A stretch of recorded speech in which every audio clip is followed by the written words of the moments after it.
Hello everyone, in this lecture we are solving sums based on exercise 6.1 of GSEB textbook permutation. Now till now we have solved question number 1 to 4. Now in this lecture let's solve further. So question number 5 says how many ways can 4 person be arranged in a row. So for let's say there are 4 boxes 1, 2, 3, 4 and we have 4 people A, B, C, D. So these 4 people can be arranged in 4 possible ways.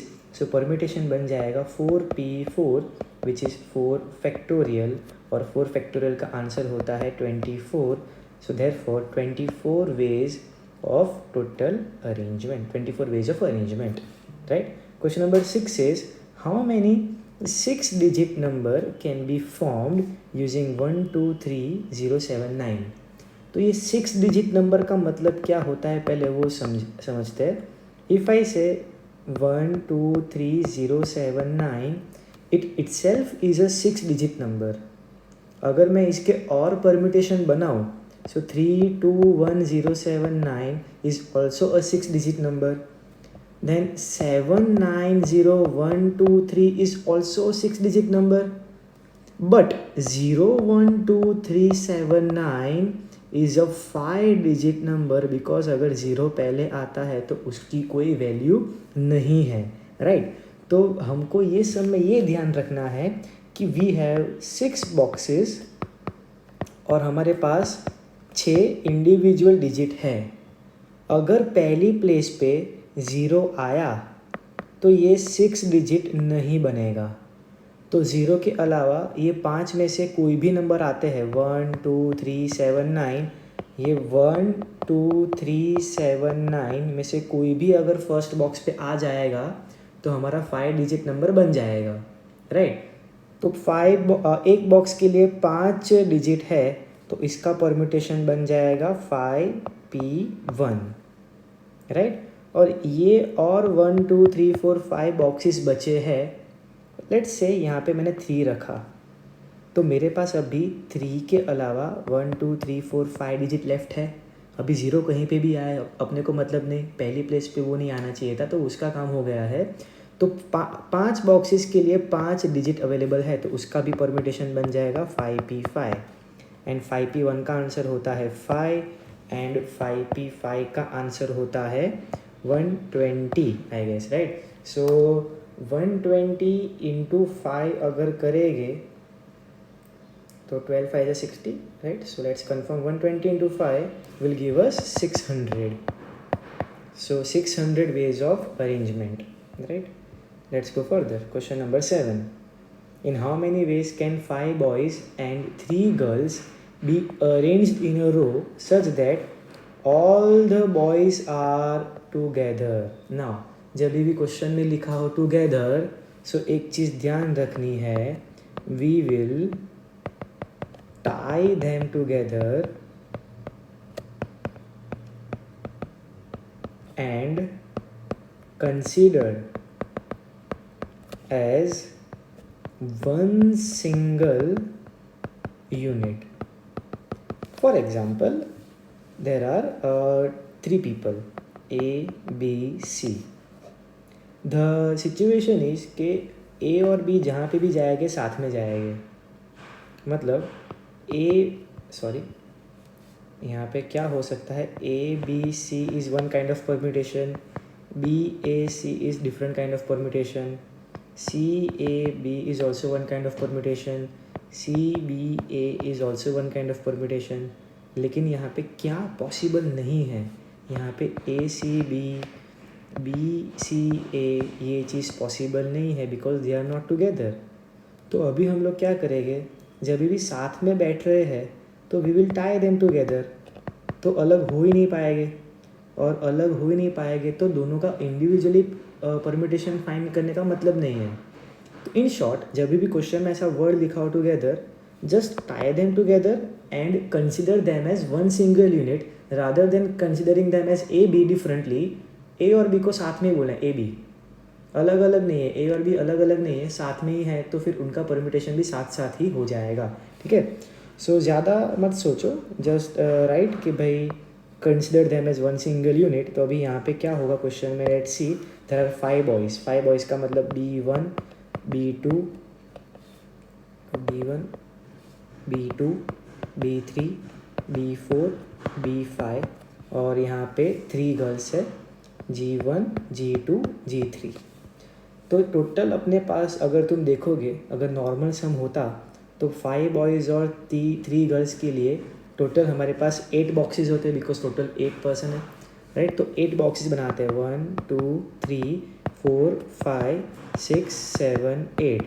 But अगर मैंने यहाँ पे B1 रखा तो उसके साथ और 4 boys आ ही जाएंगे, because all the boys are together, so we will tie them together and consider them as one single unit. तो ये अपना फर्स्ट यूनिट बन गया, ये गर्ल 1 का सेकेंड यूनिट, गर्ल 2 का थर्ड यूनिट और गर्ल 3 का फोर्थ यूनिट, राइट। सो हमारे पास 4 बॉक्सेस है, क्योंकि ये बॉयज़ यहाँ से शिफ्ट होके इधर भी जा सकते हैं, इधर भी जा सकते हैं, इधर भी जा सकते हैं। सो सी बॉयज़ है टोटल 4 प्लेसेस, राइट, और गर्ल्स भी यहाँ वहाँ जा सकती है। In short we have 4 boxes to arrange, तो परमिटेशन बन जाएगा 4p4। बट ये अंदर जो 5 बॉयज़ है, यहाँ पे B1 के बाजू में B3 हो सकता है, B2 हो सकता है, B4 हो सकता है, B5 हो सकता है, दे आर इंटरचेंजेबल, मीन्स ये अंदर के जो बॉक्सेस है उसका परमिटेशन 5p5 बनेगा। तो हमारा आंसर बन जाएगा 5p5 into 4p4 which is 5 factorial into 4 factorial, that is 120 into 24 and 120 into 24 is 2880 ways of arrangement, right? Now let's go to one of the important sum जहाँ पे बहुत लोगों को पता नहीं चल रहा है क्या लिखा होता है। There are 7 kgs for 7 lions in a zoo. There are 7 kgs for 7 lions, मतलब यहाँ पे टोटल 7 केज है, 7 केज है और उसके साथ 7 लायंस है। 3 kgs out of 7 kgs are so small, मतलब 7 केज में से 3 केज स्मॉल है, तो बाकी जो 4 बचे केज वो बिग केज हो गए, राइट।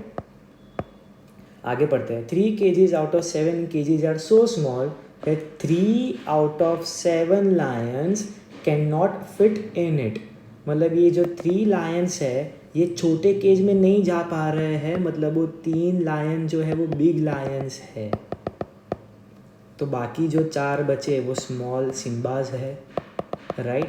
तो ये अपना क्वेश्चन बना कि 7 केज में से 3 केज स्मॉल है, 4 केज बिग है और 7 लायन में से 3 बिग लायन है और 4 स्मॉल लायन है। In how many ways 7 lions can be caged in 7 cage, मतलब इन सबको केज में डालना है। तो जस्ट थोड़ा सोचो कि छोटे लायन छोटे केज में जाने चाहिए, बड़े लायन बड़े केज में जाने चाहिए, राइट। तो पहले छोटे लायन को केज में डालते हैं। अभी यहाँ पे देखोगे तो यहाँ पे 4 छोटे लायन हैं, लेकिन उनके लिए तो 3 ही केज है, तो पहले 4 लायन को 3 केज में तो रखते हैं, तो इसका परम्यूटेशन 4p3 बनेगा, राइट। 4 में से कोई 3 केज में फिट हो गए, लेकिन कहने से एक स्मॉल लायन अभी भी बाहर घूम रहा है, क्योंकि 4 में से 3 ही केज है तो 3 ही लायन अंदर जा पाएंगे, एक लायन अभी भी बाहर घूम रहा है जो स्मॉल लायन है, ठीक है। ये 3 बिग लायन के लिए 4 केजेस है, तो कहना से बड़े लायन जो है वो छोटे केज में नहीं जा सकते, लेकिन छोटे लायन तो बड़े केज में जा सकते हैं। तो ये 3 बिग प्लस 1 स्मॉल लायन को हम लोग 4 बड़े केज में डाल सकते हैं, तो 3 और 1 टोटल 4 लायन को हम लोग 4 बिग केज में डालेंगे, तो इसका परम्यूटेशन बनेगा 4p4। 4p3 का आंसर भी 4 फैक्टोरियल होता है, 4p4 का आंसर भी 4 फैक्टोरियल होता है, and therefore what is 4 factorial, it is 24, right? So 24 into 24 is 576 ways of arrangement. Okay, let's go further. Now in next question, using all the digits 2, 3, 5, 8, 9. How many numbers greater than 50,000 can be formed? Now this is a question which you have to solve on your own. Try करो अपने आप, अगर नहीं हो रहा है तो next lecture पे इस पे सम करेंगे, ठीक है. क्वेश्चन इज 2, 3, 5, 8, 9 ये डिजिट दिए है और हमको ऐसा नंबर फॉर्म करना है which is greater than 50,000. For a hint let's assume there are 5 boxes. मुझे 50,000 से बड़ा नंबर चाहिए तो स्टार्टिंग की वैल्यू 2 होगा तो 20,000 वाला बनेगा, 3 होगा तो 30,000 वाला बनेगा. सो 2 और 3 तो चलेगा नहीं. This was the hint. I hope you get it. We'll solve this sum in next lecture, but you can try it on your own. Okay, bye everyone, take care.